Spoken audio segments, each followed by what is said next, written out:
Hello, it's Nigel here from Articology, and I'm just going to quickly respond to yet another question. So the question was, what's all this stuff going on here? Let's go through it really quickly.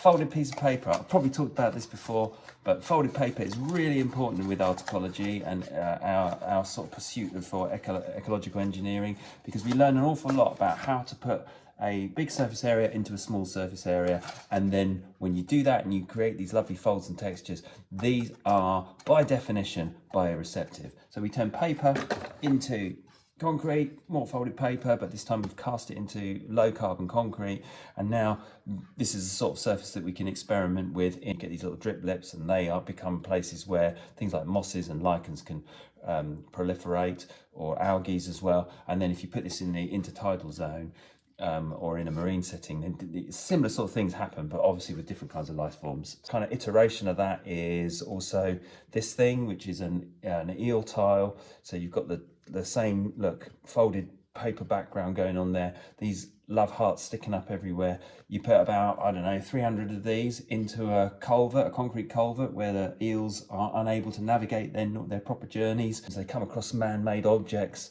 And if you put these things in, the eels can wriggle their way through, where they would have not just eels, as of course, is other fish and even invertebrates and stuff.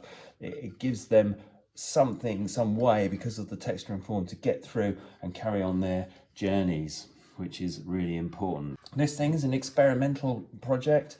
We're embarking on some work with corals and coral reefs, and we've got some ideas about how we might create installations that will help corals proliferate. And this is an early prototype for that. Put that there.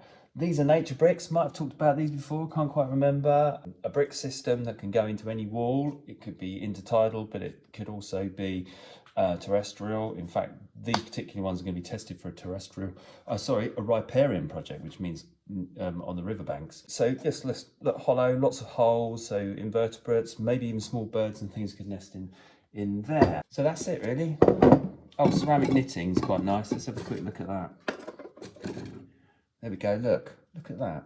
That's nice, isn't it? Looks almost 3D printed, but it isn't. It's ceramic, it's knitting that's been dipped into a slip and then made into that. And I think that's, it's fantastic, because who knows what the application for that can be. We haven't quite got there yet, but it's always worth playing around with materials to find out, sort of what they do when you put them outside and how bioreceptive they might be. Oh, and behind me is a biototem. So that's for solitary bees. You put them outside and solitary bees nest in these little holes. So yeah, there we go. Bye.